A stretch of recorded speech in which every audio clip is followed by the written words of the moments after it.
Vendredi 17 mars, bienvenue sur Al24 News, à la une de votre 19h. Élection en Libye, le Conseil de sécurité de l'ONU durcit le temps. Il appelle l'ensemble des parties prenantes à s'inscrire dans le processus électoral et met en garde contre d'éventuelles interférences.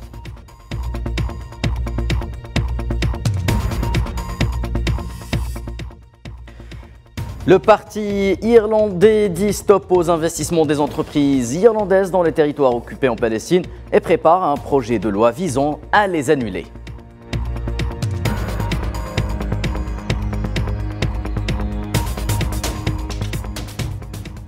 En France, le passage en force du gouvernement d'Elisabeth Borne dans le dossier de la réforme du régime des retraites provoque l'ire de la rue. Les protestations redoublent d'intensité. Plusieurs interpellations ont eu lieu depuis hier.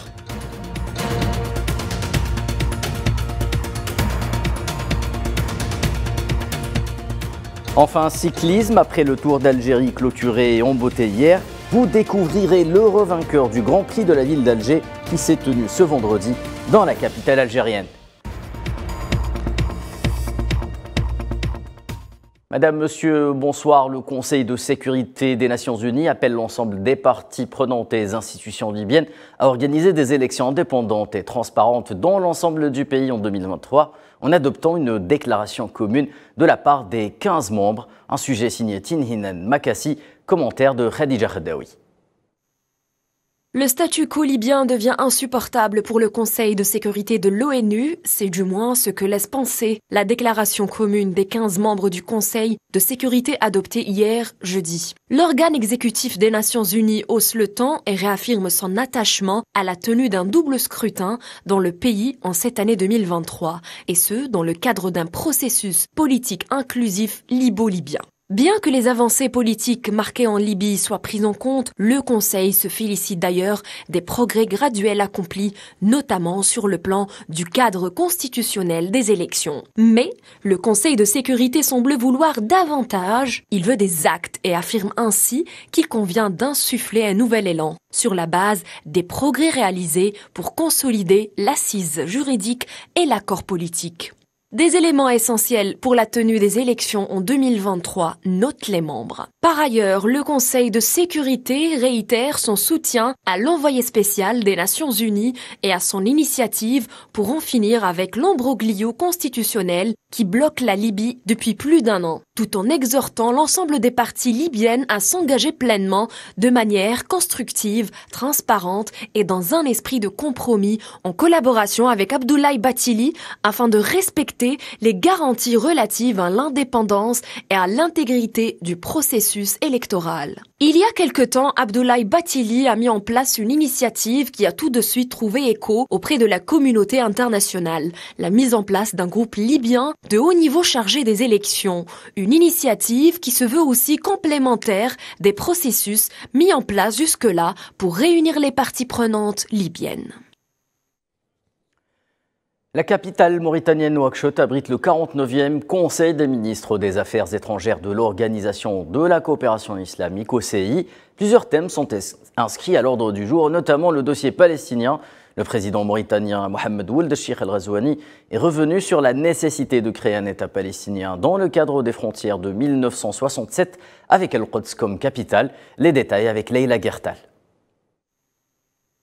Les membres de l'OCI, l'Organisation de coopération islamique, sont réunis à Nouakchott depuis hier pour examiner les questions brûlantes de l'actualité, notamment celles relatives à l'organisation et en particulier celles liées au statut d'Al-Aqsa. Il s'agit aussi de discuter de l'avenir de cette organisation dont le thème choisi pour cette 49e session est le juste milieu et la modération. De cela peut démarrer le débat car comment plaider la cause palestinienne et la justesse de sa lutte lorsque des pays membres de cette organisation, comme le Maroc, censé protéger le statut d'Al-Aqsa, et dans le même temps est en relation étroite avec des liens de la normalisation avec la force occupante que les pays membres de l'OCI dénoncent à chaque rencontre. La dernière en date fut celle de Jeddah en Arabie Saoudite où en chœur les pays ont dénoncé les violations continues sur le peuple palestinien et l'esplanade d'Al-Aqsa. Et même si en réponse le Maroc ne trouve d'autres excuses que celle d'acculer l'Algérie, il n'en demeure pas moins que cette question de normalisation pose un réel problème sur l'avenir de cette organisation censée être le soutien de la cause palestinienne et sa défense lorsque tous les boucliers sont levés. Le rapprochement maroco-sioniste représente en tous les cas le coup de grâce à la protection du statut d'Al-Aqsa. Et l'Organisation de la coopération islamique a tenu jeudi une session extraordinaire à l'occasion de la Journée internationale contre l'islamophobie. Le secrétaire général de l'OCI, Hossein Ibrahim Taha, a appelé les pays membres ainsi que l'ensemble des organisations régionales et internationales à renforcer leur engagement en faveur de la lutte contre cette forme de discrimination visant les communautés musulmanes et à bannir toutes les autres formes de discrimination religieuse ainsi que le discours de haine.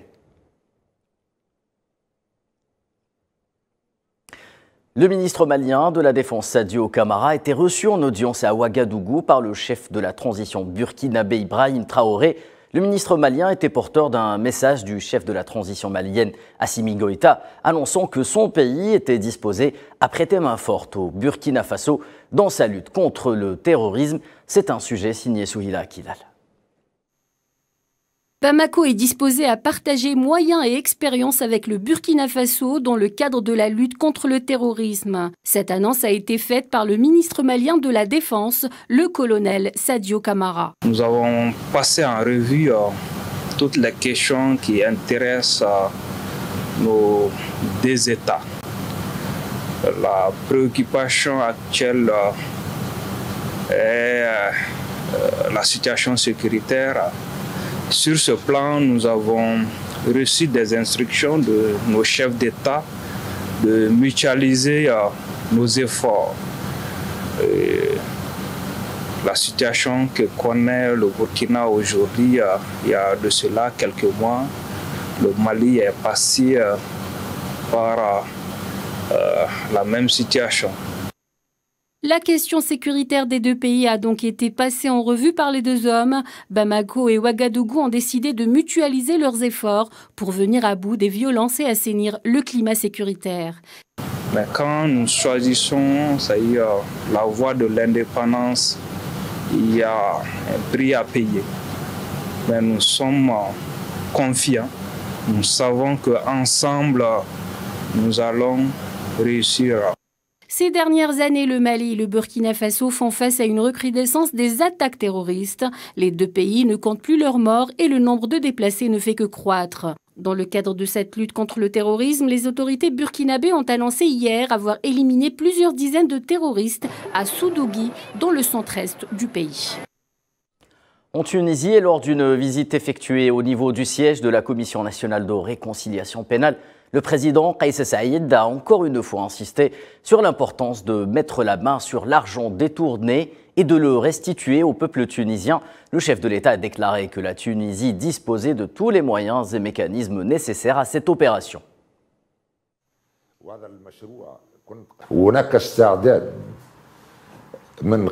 Ceux qui ont détourné l'argent du peuple sont disposés à accepter une réconciliation pénale et vous avez en votre possession les preuves et les dossiers nécessaires, à commencer par le rapport de 2012 sur la corruption, les personnes et les chiffres, ainsi que le pôle financier. Tout est là. L'argent du peuple doit lui revenir jusqu'au moindre centime et ce dans les plus brefs délais. Le secrétaire d'État américain Antony Blinken a été reçu jeudi par le président nigérien Mohamed Bazoum dans le cadre d'une mini-tournée africaine effectuée par le chef de la diplomatie américain. Après son passage en Éthiopie, les discussions ont porté entre autres sur les moyens de faire progresser le partenariat américano-nigérien dans les domaines de la diplomatie et de la démocratie. Une rencontre à l'issue de laquelle Blinken a annoncé une aide de 150 millions de dollars destinée aux régions du Sahel.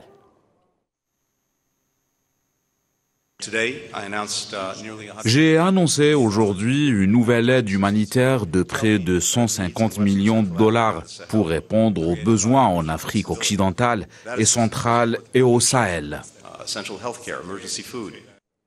Dans l'actualité également, le dossier palestinien avec les exactions sionistes qui redoublent d'intensité. Cette grève générale déclarée dans les territoires occupés après l'assassinat de 4 Palestiniens tués lors d'une incursion militaire sioniste à Jénine. Entreprises, écoles, universités ainsi que différentes installations et institutions ont observé la grève et ont fermé leurs portes dans différentes zones de la Cisjordanie, mais également Al-Quds. Notez que la grève concerne également les transports en commun.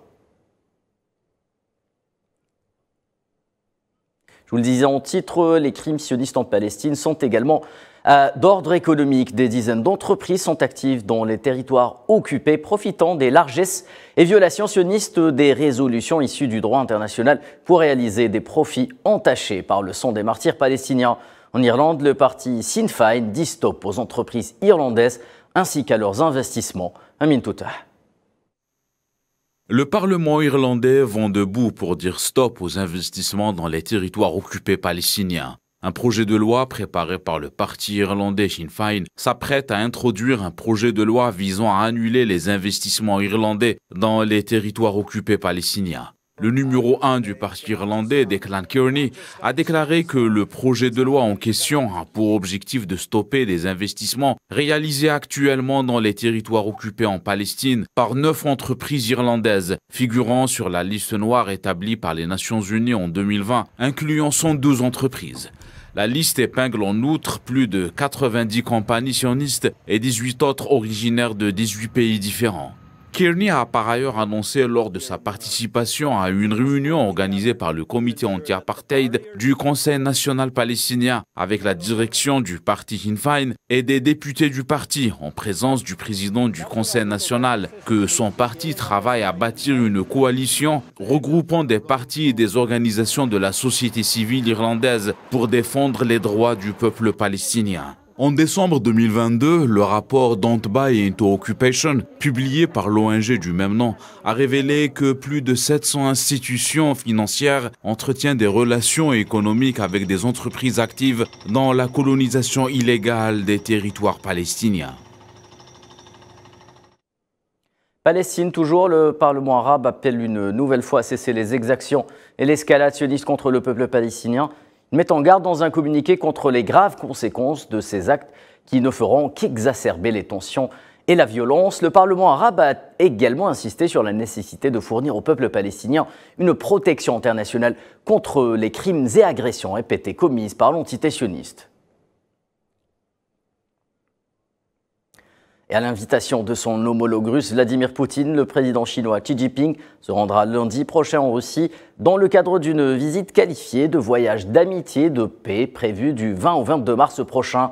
La nouvelle a été rendue publique vendredi par le porte-parole du ministère des Affaires étrangères chinois. Le Kremlin a informé de son côté que les deux dirigeants discuteront de l'approfondissement du partenariat global et de la coopération stratégique entre la Russie et la Chine. Xi Jinping et Vladimir Poutine devraient également discuter de l'élargissement de la coopération russo-chinoise sur la scène internationale. En France et à la suite de l'usage de l'article 10 du 49.3 signifiant le passage en force du gouvernement à l'Assemblée nationale française dans le dossier de la réforme du régime des retraites, plusieurs manifestants en colère contre la décision de l'exécutif se sont rassemblés dans plusieurs villes de France. Des rassemblements émaillés par des scènes de violence, des centaines de cas d'interpellation ont eu lieu ces dernières heures dans l'Hexagone. Et en France, toujours, après une nuit mouvementée, la colère sociale s'est propagée au sein de la classe politique. Après la sidération de la veille suite à l'usage du 49.3, une large partie de l'opposition table désormais sur une motion de censure. Une motion qui, pour l'heure, a peu de chance, il faut l'avouer, d'aboutir, mais qui en dit long sur le climat politique dans l'Hexagone. C'est un sujet signé Safwan Ben Sabri.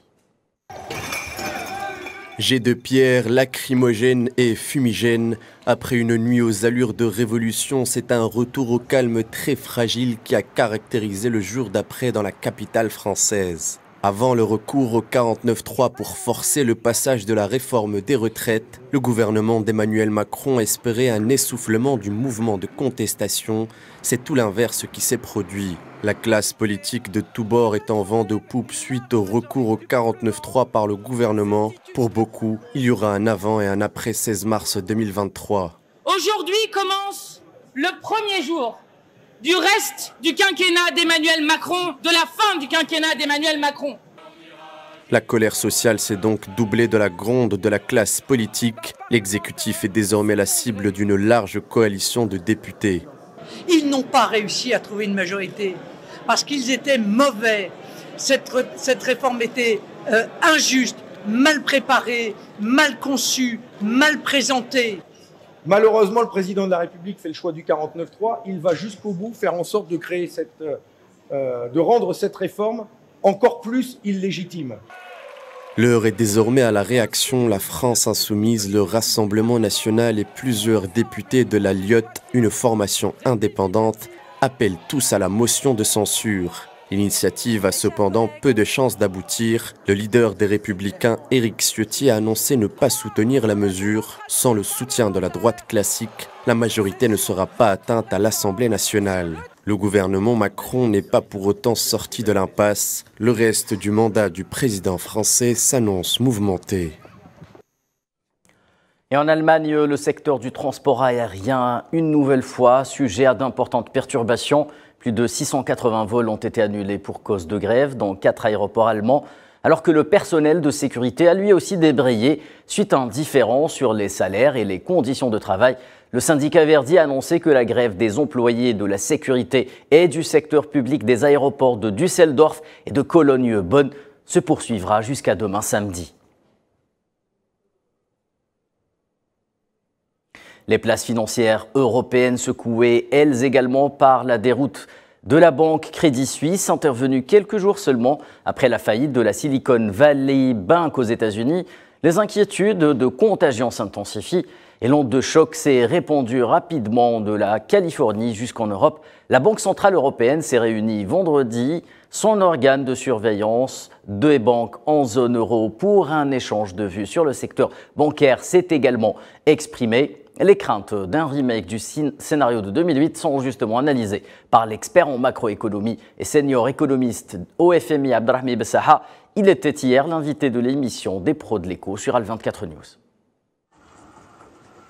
La lutte contre l'inflation fait toujours des victimes, oui. C'est clair. Oui. L'inflation fait des victimes, mais la lutte contre l'inflation fait des victimes surtout quand une grande partie des investisseurs et des hommes d'affaires n'ont pas été habitués à des taux d'intérêt qui étaient réalistes. 2008 ne va pas se reproduire. Très bien, c'est clair. Ça, c'est pas moi qui le dis, ce sont aussi les autorités américaines, dans la mesure où, encore une fois, ce n'est pas le cœur du système bancaire international qui a été touché. Ça peut se produire ailleurs. C'est tout simplement un petit problème de supervision qui est dû à des fautes de gestion, qui est dû à des problèmes de, bien entendu, de mismatch entre les crédits et les transports. Deuxièmement, la seule grande, par exemple, au niveau de l'économie américaine, la grande bulle qui s'était créée, il y avait 2 bulles. Il y avait d'abord la bulle technologique qui a profité de la pandémie pour s'épanouir, augmenter surtout, et d'ailleurs, elle a commencé à être dégonflée par les grandes entreprises elles-mêmes qui ont commencé à élaguer du personnel, prendre des mesures pour réduire les coûts. La deuxième grande bulle qui aurait pu créer des problèmes, c'est la bulle immobilière aux États-Unis.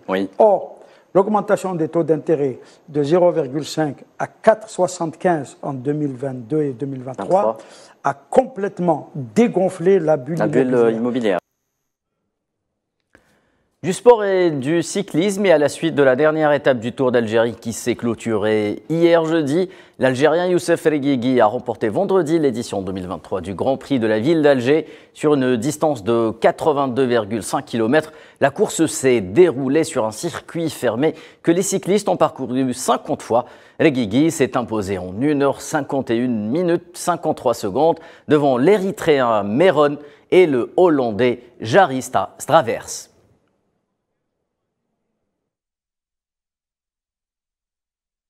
C'est la fin de ce 19h. Merci de votre attention. Excellente soirée sur Al24 News.